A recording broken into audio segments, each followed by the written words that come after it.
Magandang araw kaagapay. Welcome to Kapitira, a 15-minute program where we talk about the goodness and the greatness of our God.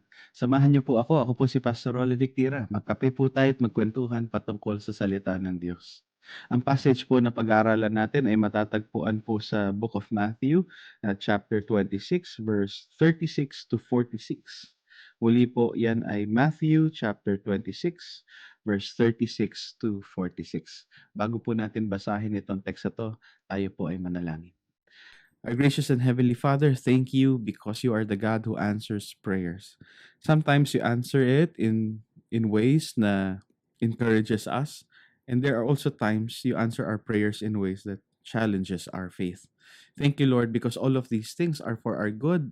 And we ask, Lord, that as we study your word sa araw na to, Panginoon, na tulungan niyo po kami maunawaan at ma-appreciate yung pagmamahal niyo sa amin. We thank you, Lord, for this time. In Jesus' name we pray. Amen. Alam niyo, we are doing our prayer and fasting week here at church.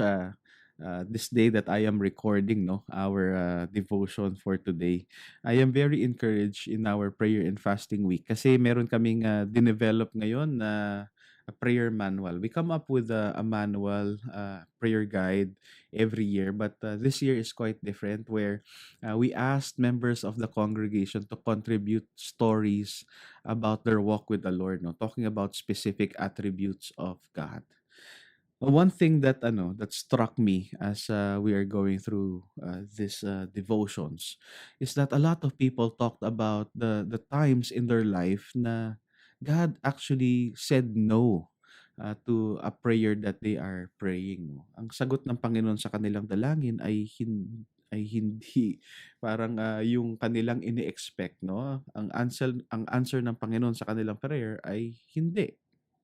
And I'm encouraged because out of this struggle with the Lord, no, the Lord not giving us what we want, there's actually growth and maturity in that process. And so I was meditating on that, and something dawned on me. No, I realized something. Jesus also prayed for something to God, and the answer of God was a no. And that's the passage that we are gonna read today. So if you have your Bible, please turn to Matthew chapter 26, verse 36 to 46. Ito po ang sinasabi. Then Jesus went with them to a place called Gethsemane, and he said to his disciples, "Sit here while I go over there and pray." And taking with him Peter and the two sons of Zebedee, he began to be sorrowful and troubled.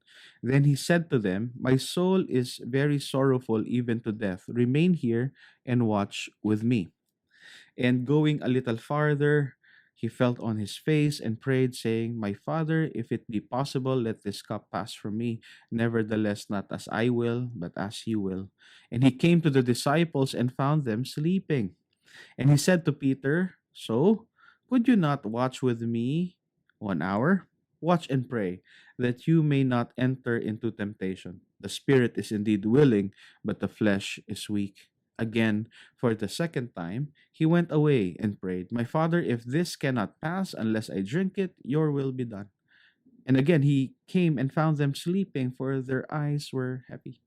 So, leaving them again, he went away and prayed for the third time, saying the same words. He came to the disciples and said to them, "Sleep and take your rest later on. See, the hour is at hand, and the Son of Man is betrayed into the hands of sinners. Rise, let us be going. See, my betrayer is at hand." Notice itong season ng buhay ng Panginoon. No? This is his prayer in Gethsemane, just moments before he was handed over to the hands of the religious leaders and sentenced to death. No, he was very broken at this time. No, he was praying a prayer out of brokenness, and we find that yun sa kanyang request. No, please pray with me. Paulit-ulit yung line na yon. If you notice yung text natin, he was constantly desiring for his disciples to be with him. And the reason behind that is, ang sabi dito sa verse 37, di ba? "In taking with him Peter and two sons of Zebedee, he began to be sorrowful and troubled."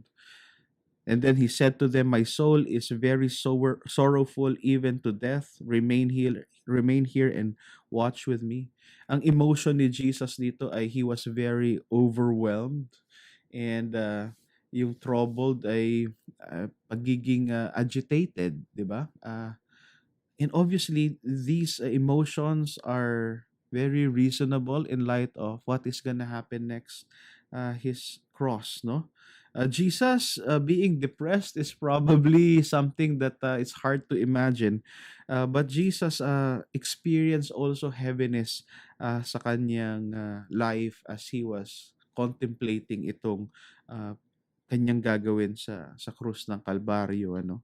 This is a good reminder also for us that if Jesus was overwhelmed and even terrified of the consequences of sin, dapat, no, when we think about our life, though, this is the same emotion also that we will have as we think about yung kasalanan, no, na nasa atin, no, that this would also cause us to be overwhelmed and in anguish of it, no? Dapat itong katakutan natin, no? And this emotion should lead us to brokenness. It should lead us to prayer. And secondly, if Jesus in this brokenness, in his agony, he desired for the fellowship of his friends, no? To be with him in prayer. Dapat ganun din tayo, no? What makes us think that we can survive, 'di ba? The weight of the struggle and walk with the Lord, no, alone, no. Kung si Jesus nga gusto niya may kasama siya, dapat tayo din, no. It is always good to pray with and pray for others, no. Jesus was very broken at this time, and his prayer, out of the brokenness of his heart, of his soul, he prays a very honest prayer to God. Brokenness in prayer takes away our pretension. Sometimes when we're praying to God, masyado tayong pretentious din, no? Pero pag talaga tayong broken, overwhelmed, in anguish, depressed, our prayers are honest before God. Jesus prays to God, famously, "My Father, if it be possible, let this cup pass from me." And he prays, "If this cannot pass unless I drink it, your will be done." Yun yung honest prayer ni Jesus, no? If there is any other way to accomplish salvation without me going to the cross, no? He's praying for that, no? And obviously, the answer to this question, we know the story later on, is that there's no other way for us to be saved but for him to go to the cross. So think about that, no? God is the most creative mind in all of universe, no? He's the one who created everything. And if God cannot think of any other way to save you and me except for Jesus going to the cross and dying for our sins, talagang wala na pong ibang paraan na tayo po ay maliligtas. Hindi po yun kaya ng ating effort, hindi po natin yun pwedeng ma-earn, hindi po natin yun pwedeng ma-deserve. Ito lamang, itong sacrificial na pagkakamatay ng Panginoong Yesus ang magdadala ng kapatawaran ng ating kasalanan at pagkabuhay muli sa buhay na meron ang Panginoong Yesus. There is no any other possible way. But circling back, no, to the prayer of Jesus, no, it's also good to have in mind that when we pray before God, that we ought to be honest. Kasi meron tayong madalas mga prayer request na nakakahiyang banggitin, no. Can you imagine, no? Si Jesus very vulnerable siya. Ang prayer niya, "Lord, kung may ibang paraan na ma-save ang mundo, na hindi ako mamamatay, pwede bang ibigay mo 'yon sa akin?" And he wanted his disciples to hear that, no? Can you imagine? Yung kasama ni Jesus dito, si Peter, si James, at si John, these are the same people that witnessed Jesus' glory in the Mount of Transfiguration. No, they saw Jesus' glory in the Mount of Transfiguration. Now they're seeing Jesus' tribulation in the Garden of Gethsemane. They have seen Jesus on the highest of heights and the lowest of lows, and they are being welcomed, no, into this intimate moment where Jesus is being honest, no. This is very painful, this is very costly. In fact, sa cross, 'di ba, he will cry out to say, my God, why have you forsaken me?" Are we that honest in our prayers? Are we that honest with our fellow brothers and sisters concerning the things that are really troubling us? May binabasa kaming libro here at church. It's called Deeper by Dane Ortland, and he has a wonderful passage about honesty. Ang sabi niya, you are restricting your growth if you do not move through life doing the painful, humiliating, liberating work of cheerfully bringing your failures out from the darkness of secrecy into the light of acknowledgement before a Christian brother or sister. In the darkness, your sins fester and grow in strength. In light, they wither and die. Walking in the light, in other words, is honesty with God and others. Jesus was very broken, he was very honest, yet he was still faithful to the call of the Lord in his life. Now, kung babalikan natin yung prayer ni Jesus, no, in Matthew 26 verse 39, it seems that there are two prayer items here. Sabi niya, my Father, if it be possible, let this cup pass from me. First prayer point. The second prayer point, nevertheless, not as I will, but as you will. So a little bit of a brain teaser para sa inyo nakikinig. Ano kaya ang main request ni Jesus dito? Let this cup pass from me, or not as I will, but as you will. To be honest, if I were the one who was praying this, ang main item ko talaga dito, ang main desire ko dito is let this cup pass from me. I find that to be true every time I encounter a troubling time when I'm struggling with the will of the Lord. I pray the same prayer, Lord, let this cup pass away from me. And then, syempre, as a consolation, yung susunod na item. Pero kung hindi pwede talaga, as a consolation, Lord, not as I will, but as you will. But if you understand what Jesus is praying for, and we get a clue from of this, no, in Matthew 26 verse 41, sabi niya, watch and pray so that you may not fall into temptation. The spirit is indeed willing, but the flesh is weak. We get a look here at the heart of Jesus with that line, no? His spirit is very willing. His spirit is willing to follow the Lord, to go to the cross and to obey Him. However, yung flesh, no? Itong pagkatao natin, and Jesus was truly human, di ba? He is experiencing all that it is to be human, including to be fearful and anxious, di ba? He is experiencing all of these things, and nagbabattle siya sa kanyang flesh. But his desire is not really primarily for the cup to pass away from him. His real desire, ang layunin ng kanyang puso, is to do the will of God.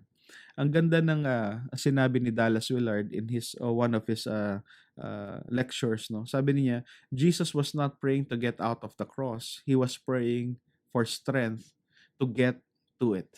Sometimes yung will of the Lord sa atin, klaro naman talaga, ang hirap, nakakatakot, at nakakahiya na gawin.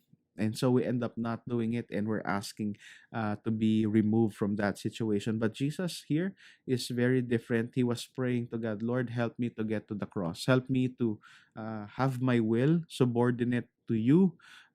Help me to obey you no matter what the cost. And here we find that Jesus, even in his anguish, was still faithful to God. And he got to the cross. No, this prayer did not remove the cross from Jesus, but Jesus was able to accomplish what he set out to do, what God has set him out to do on the cross, to pay for your sins and mine, because in prayer he learned, no, he experienced how to deal with a no from the Lord. Kayo rin ba may ganon? Are you struggling when God has specifically revealed to you na ang sagot sa prayer mo ay no? You, like Jesus, you can be broken about it, you can be honest about it, and yet remain faithful to God. I hope this devotion encourages you to walk with the Lord. Let us join our hearts in prayer. Father, we thank you for your answers to our prayer. Yes, no, and even wait. Thank you because all of these things are from you. And for that, we thank you. In Jesus' name we pray. Amen. Maraming salamat kaagapay sa pagsama sa akin sa programang ito. Ito ay matatagpuan din sa Facebook at Spotify, at syempre dito sa FEBC Radio TV. God bless you po. See you again next time. Bye-bye.